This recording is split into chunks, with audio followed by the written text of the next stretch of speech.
Hello everyone, good evening. Welcome to our YouTube channel once again. ఈరోజు మనతో doctor Battini Venkateswararao గారు, renowned cardiologist at Bhimavaram, మనతో పాటు ఉన్నారు. Sir, thank you for joining for the short interview. Actually this an impromptu interview. We're in the middle of journey. యాక్చువల్గా ఒక కాన్ఫరెన్స్కి వెళ్తున్నాము. So we got a little time. Sir experiences and various things in regarding to cardiac health discuss చేయడానికి మనతో ఒప్పుకున్నారు. Thank you for giving this opportunity to have this session with you sir. Thank you once again. Sir, అందరూ worry అయ్యేది ఈ మధ్య recent టైమ్స్లో stroke in young. చిన్న చిన్న వయసులో వాళ్ళకి coronary artery disease in young, అంటే చిన్న చిన్న వయసులో వాళ్ళకి హార్ట్ అటాక్స్ వచ్చేస్తున్నాయి. అసలు దీనికి గురించి అసలు ఎందుకు వస్తున్నాయి? వాజ్ ఇస్ ద సేమ్ అంటే ఇదివరకు కాలంలో కూడా ఇట్లానే ఉండేదా, లేదంటే ఈ మధ్య నిజంగా కార్డియాక్ ఈవెంట్స్ పిల్లల్లోనూ లేదంటే యంగ్ ఏజ్లో పెరిగిందా? Good evening Vikrant garu and good evening everybody. Thank you very much Vikrant garu, interview చేస్తున్నందుకు నన్ను. Thank you. అదే CID coronary artery disease young అని మనకి కంపారిటివ్లీ అదర్ కంట్రీ వాళ్ళతో పోల్చుకుంటే 10-15 ఇయర్స్ మనకి ఎర్లీగానే వచ్చేస్తుంది. బహుశా మన ఫస్ట్ తీసుకుంటే మన లైఫ్ స్టైలు, మన ఫుడ్ హ్యాబిట్స్ ఇప్పుడు బ్యాడ్గానే ఉన్నాయి. ఒకటి అవేర్నెస్ పెరిగింది, ఫుడ్ ఇండస్ట్రీ కూడా బాగా పెరిగిపోయింది. మెయిన్గా నేను హార్ట్ డిసీజెస్కి ఇవి చెప్తూ ఉంటాను. ఆహారము, అలవాట్లు, శరీర శ్రమ ఇవి లేకపోవటం, స్ట్రెస్ పెరిగిపోవటం అని.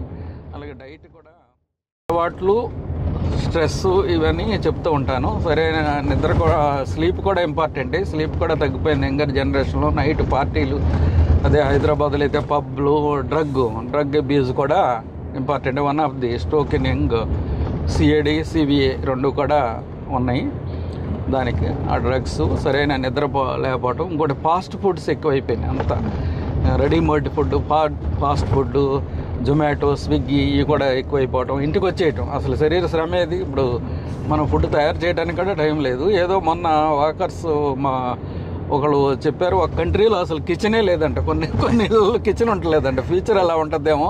ఇక అన్నీ మనం స్విగ్గీ, జొమాటోలో తెచ్చేసుకుంటే అవి ఏమో ఆయిల్ వాడతాడు, ఎంతవరకు అనేది కూడా ఉండదు. ఫుడ్, ఆహారం, అలవాట్లు, బ్యాడ్ హ్యాబిట్స్, స్మోకింగ్, ఆల్కహాల్ ఎర్లీగా స్టార్ట్ అయిపోతాం. ఇప్పుడు పిల్లలకే స్టూడెంట్ లైఫ్లోనే స్టార్ట్ అయిపోతున్నాయి. డ్రగ్స్, స్మోకింగ్, ఆల్కహాల్, ఫుడ్ ఇవన్నీ బ్యాడ్ హ్యాబిట్స్ అని వెళ్ళిపోయి ఎర్లీగా మనకి ఒబేసిటీ వచ్చేయటం. దాని తర్వాత హైపర్ లిపిడిమియా. ఈ ట్రెడిషనల్ రిస్క్ ఫ్యాక్టర్స్ మీరు చెప్పినట్టు alcohol, smoking, hyper tension, stress related ఇవన్నీ రోల్ ఎలాగా ప్లే చేస్తున్నాయి? కాకపోతే మనం చూసినట్టయితే రీసెంట్ గా యంగ్ ఉండే యాక్టర్స్ వాళ్ళు జిమ్ లో సడన్ గా కార్డియాక్ ఈవెంట్స్ వచ్చి చనిపోవటం జరుగుతుంది. ఇవి ఎందుకని జరుగుతున్నాయి సార్? జిమ్లో సడన్గా చనిపోవటం అంటే వాళ్ళు బహుశా ముందు కార్డియాక్ చెకప్ చేసుకుని ఉండరు. ప్రతి ఒక్కళ్ళు ఒక 30-40 ఇయర్స్ దాటగానే అసలు ఎర్లీగానే, అసలు ఎర్లీగానే ఎవ్రీ ఇయర్ చెకప్ చేసుకోవాలని నా ఉద్దేశం. నా పర్సనల్ ఒపీనియన్ అయితే. కొంత ఏజ్ అంటారు కానీ నో ఏజ్ ఇప్పుడు ఎర్లీగా. ఇక 20-30-40 ఇయర్స్ అయితే డెఫినెట్గా చేసుకోవాలి. అలాగే పోలీస్ ట్రైనింగ్కి వెళ్ళి పడిపోవటం, ఆ చెకప్, ఆ ట్రైనింగ్లో. అలాగే అథ్లెటిక్స్ ఎర్లీగా సడన్గా స్టార్ట్ చేసి వాళ్ళకి మెయిన్ కారణాలంటే వాళ్ళు ఒకటి కార్డియోమయోపతి ఉండవచ్చు. Hypertrophic cardiomyopathy and obstructive cardiomyopathy. ఏదైనా కార్డియోమయోపతి ఉండి సడన్ VT-VF, వెంట్రికులర్ టెకికార్డియా. అలాగే వెంట్రికులర్ ఎరిథీమియాస్ ఉండొచ్చు, క్యూటీ ప్రొలాంగేషను, బ్రొగడా సిండ్రోమ్ అని ఒకటి ఉంది. ఇంకో కూడా నార్మల్ ఉంటుంది. ఈసీజీలో ఓన్లీ చిన్న స్మాల్ చేంజెస్. వాళ్ళకి సడన్గా VT-VF వచ్చేసి సడన్ డెత్ వచ్చేస్తుంది. అలా అగ్రవేషన్ యాక్టివిటీ ఉంటే సింపథెటిక్ యాక్టివిటీ పెరిగిపోయి sinus tachycardia leads to AF, some times atrial fibrillation or VT-VF, ventricular tachycardia, sudden death వస్తుంది. వాళ్ళకి ఇవేమన్నా ఉన్నాయా రూల్ అవుట్ చేసుకోవాలి. సో ఏ ఏజ్కి ఈ రొటీన్ కార్డియాక్ చెకప్స్ రికమెండ్ చేస్తారు సార్? నేనైతే as early as possible, minimum 15-20 years కూడా స్టార్ట్ చేయమంటాను. 10-15 ఇయర్స్ కూడా అప్పుడప్పుడు మా దగ్గరికి వస్తూ ఉంటారు ఎర్లీగా. ఇంకా బాగా ఎర్లీ ఏజ్ అంటే కామన్గా కంజెంటల్ హార్ట్ డిసీజెస్ ఎక్కువ ఉంటాయి. పూర్వం రొమాటిక్ వాల్వులర్ హార్ట్ డిసీజ్ చూసేవాళ్ళం. MS, MR అవి తగ్గినాయి చాలా. తగ్గిపోయి ఇవి పెరిగిపోయినాయి. Obesity, atherosclerosis, hyper tension, diabetes, smoking, hyper cholesterolemia అంటాం. నార్మల్గా 4 మేజర్ రిస్క్ ఫ్యాక్టర్స్. కాకపోతే హైయే కాకుండా హిడెన్ రిస్క్ ఫ్యాక్టర్స్ కూడా ఉన్నాయి. Hyper homocysteinemia, lipoprotein little a తగ్గిపోవటం, అది more dangerous. Little a lipoprotein little a పెరిగిపోవటం, ఎక్కువైపోతాం. హైపర్ హోమోసిస్టెమియా, అలాగే హైపర్ ఫైబ్రినోజెనీమియా, థ్రాంబోటిక్ ఫ్యాక్టర్స్ ఎక్కువైపోవటం. అలాగే ఇప్పుడు రీసెంట్గా గట్ బ్యాక్టీరియా కూడా కాజ్ చేస్తుంది అంటున్నారు. అది ఒక ప్రోడక్ట్ని రిలీజ్ చేసి హైపర్ కొలెస్ట్రీమియా లేకపోయినా చాలామందికి అసలు ఎక్యూట్ ఎంఐ మేము పేషెంట్లకి రొటీన్ బ్లడ్ చేస్తే కొలెస్ట్రాల్ పెద్దగా ఉండదు, కానీ వాడికి ఎక్యూట్ ఎంఐ ఉంటుంది. అందరికీ స్మోకింగ్ ఉండదు, కొంతమంది థిన్ ఇండివిడ్యువల్స్ కూడా ఉంటారు.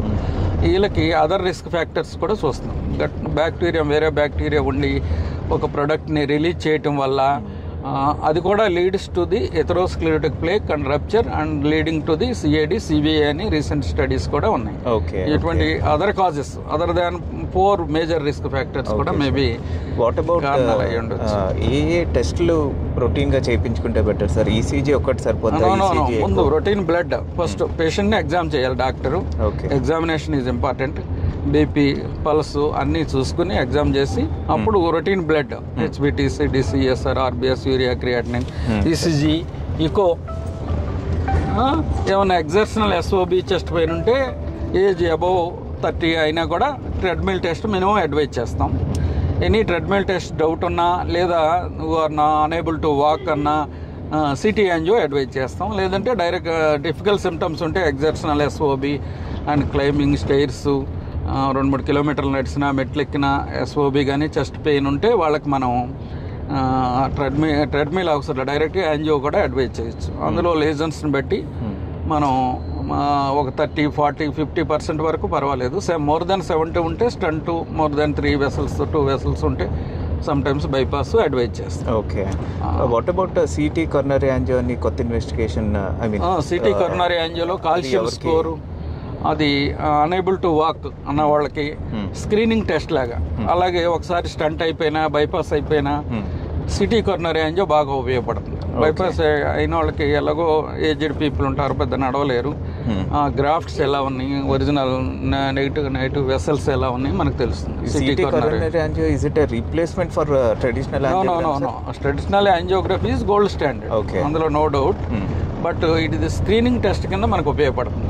చాలా మంది ప్రజలు కూడా ఎక్కువ స్క్రీనింగ్, కాల్షియం స్కోర్ అని మోర్ దాన్ 100 ఉంటే అది సిగ్నిఫికెంట్ అని ఓన్లీ కాల్షియం స్కోర్ చేసుకుంటారు. కానీ దానికంటే సిటీ యాంజియో కూడా చేసేయటం బెటర్ అని నా ఉద్దేశం. అంటే ఫైబ్రోసిస్, కాల్షియం ఉండి ఈ కొర్నరీ ఆర్టరీస్లో స్కోర్ ఎక్కువ చూపిస్తుంది. So not only calcium score but city angio కూడా ఇంపార్టెంట్. కొంతమంది కాల్షియం స్కోరే చేసుకుంటారు, రిస్క్ ఫ్యాక్టర్స్ తక్కువ ఉంటే. ఆ కాల్షియం స్కోర్ ఎక్కువ ఉంటే అప్పుడు సిటీ యాంజియోకి వెళ్తారు. సిటీ యాంజియో డెఫినెట్గా డౌట్ ఉంటే మళ్ళీ conventional angio, routine coronary angiography is gold standard, అందులో డౌట్ లేదు. ఓకే. సో ఎంత ఫ్రీక్వెంట్గా ఈ టెస్ట్ చేయించుకుంటే బెటర్ సార్? 15 ఇయర్స్కి మేబీ ఒక ఈసీజీ ఎక్కువ అవి చేయించుకుంటారు. If everything is normal, after how many years మళ్ళీ? Once in year. నేనైతే వన్స్ ఇయర్ సజెస్ట్ చేస్తాను. ఎంగేజ్ అయితే 2, 3 ఇయర్స్, 5 ఇయర్స్ కంప్లైంట్లు ఉంటే ఎర్లీగా 30, 35, 40 ఇయర్స్ నుంచి every year checkup is important. Routine checkup, routine blood డాక్టర్ని సంప్రదిస్తాం, వాళ్ళ ఫ్యామిలీ డాక్టర్ని సంప్రదిస్తూ routine blood, ECG, echo, TMT doubt ఉంటాయి. Okay sir. In case blood మార్కర్స్లో కొన్ని ఎలివేషన్స్ ఉంటే మీకు చెప్పినట్టు లైపోప్రోటీన్ ఎలివేషన్, లైపోప్రోటీన్ ఏ, ఇప్పుడు రీసెంట్గా విటమిన్ డి తగ్గిపోవటం, బీటోలో తగ్గిపోవటం, హైపర్ హోమోసిస్టెమియా అటువంటి టెస్ట్లు కూడా రేరు. వాళ్ళకి సిగ్నిఫికెంట్ ఏమన్నా ప్రాబ్లమ్స్ ఉంటే చేస్తాం. హైపర్ లిపిడీమియా, హైపర్ ట్రైగ్లిజరైడీమియా, ట్రైగ్లిజరైడ్స్ ఎక్కువ ఉన్నా, ఫెమిలియల్ కొలెస్ట్రీమియా ఏమన్నా అవి చేస్తాం, అడ్వైజ్ చేస్తాం. రొటీన్గా how frequently do we pick up sir ఇవన్నీ? Do we see commonly? Common people, below middle class అంతగా చేయించుకోరు. కంప్లైంట్ ఉన్నప్పుడే ఎక్కువగా ఎమర్జెన్సీలోనే మనకి ఎక్కువ వస్తూ ఉంటారు. కానీ రొటీన్గా అయితే ఎవ్రీ ఇయర్ చేయించుకుంటాం బెటర్ మా ఉద్దేశం. Every year or 6 months age 30-40 దాటిన కాడి నుంచి 35-40 నుంచి every year or 6 months or complaint ఉంటే డెఫినెట్గా. Okay sir. And treadmill test అంటాం కదా సార్, అది థ్రెడ్మిల్ టెస్ట్ అందరూ చేయించుకోవాలా? డెఫినెట్గా 35-40 దాటినోళ్ళు ట్రెడ్మిల్ టెస్ట్ ఈసీజీ ఎక్కువ చేసుకుని అప్పుడే ట్రెడ్మిల్కి వెళ్ళాలి. ఓకే. మళ్ళీ ఎల్వి డిస్ఫంక్షన్ ఉన్నా, కార్డియోమైపతిస్ ఉన్నా ఇవి ఫాల్స్ పాజిటివ్స్ వస్తూ ఉంటాయి. ఓకే. Okay sir. అందువల్ల ట్రెడ్మిల్ టెస్ట్లో ఇండ్యూస్ చెస్ట్ పెయిన్, బ్రెత్లెస్నెస్ వస్తుందా, ఈసీజీ చేంజెస్ వస్తున్నాయని చూస్తాం. పాజిటివ్ అయితే యాంజియోగ్రామ్ అడ్వైజ్ చేస్తాం. Okay sir. ఏ డెమోగ్రఫీలో ఇట్లాగా సడన్ కార్డియాక్ ఈవెంట్స్ ఎక్కువగా నోటీస్ చేశారు సార్? అంటే సెడెంటరీ లైఫ్ స్టైలా, సాఫ్ట్వేరా, లేదంటే వర్కింగ్ పాపులేషనా? ఏ డెమోగ్రఫీలో ఇట్లాగా యంగ్ పీపుల్లో కార్డియాక్ ఈవెంట్స్ నోటీస్ చేశారు? యంగ్ పీపుల్ అంటే ఈ మధ్య చూస్తున్నాం, అలా కామన్గా ఫలాని పీపుల్ అనే వస్తలేదు. ఎవరైనా యంగ్ సడన్గా చనిపోతున్నారు. ఇప్పుడు సడన్ ఎక్సర్సైజ్ చేసినా, ఒక్కోసారి సడన్గా ఏదైనా డ్యాన్స్ చేసినా కూడా అలా జరుగుతుంది. వాళ్ళకి మేబీ కార్డియోమైపతి లేకపోతే arrhythmias, so pre existing cardiac issues ఉండొచ్చు. చాలా మంది డౌట్ ఏంటంటే వ్యాక్సినేషన్ అనేది లేదు. అప్పుడు 3 months ఉంటుంది దాన్ని, ఇంతకాలం లేదు. మొన్న మన సెంట్రల్ గవర్నమెంట్ కూడా ఇచ్చింది దాని మీద ఎక్స్ప్లెనేషన్. ఓకే. ఆ టైంలో ఉండొచ్చు కొంత వ్యాక్సిన్. కరోనరీ వల్ల హైపర్కోయాగ్యులబిలిటీ అవి వచ్చి కరోనా వల్ల కొంతమందికి వచ్చినాయి, సిఐడి, సివిఏలు వచ్చినాయి. కానీ ఇప్పుడు ఇంతకాలం ఉండదు, అది 3-4 months తర్వాత ఇక ఉండదు దాని ఎఫెక్ట్. వ్యాక్సిన్ కాదు, అదర్ మన లైఫ్ స్టైల్ ఇవి ప్రాబ్లమ్సే.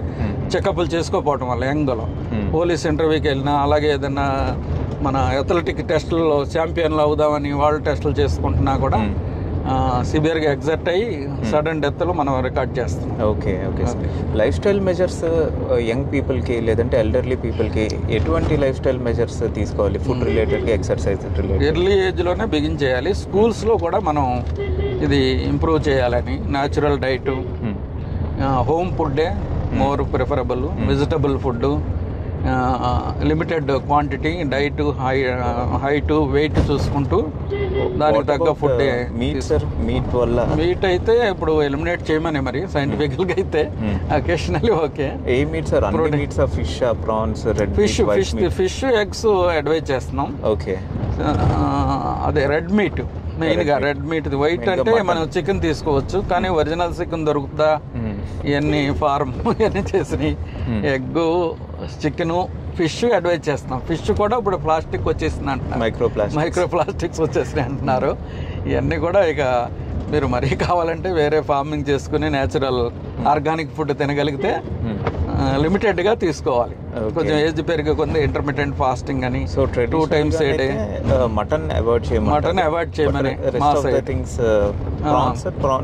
ప్రాన్ కూడా వద్దని.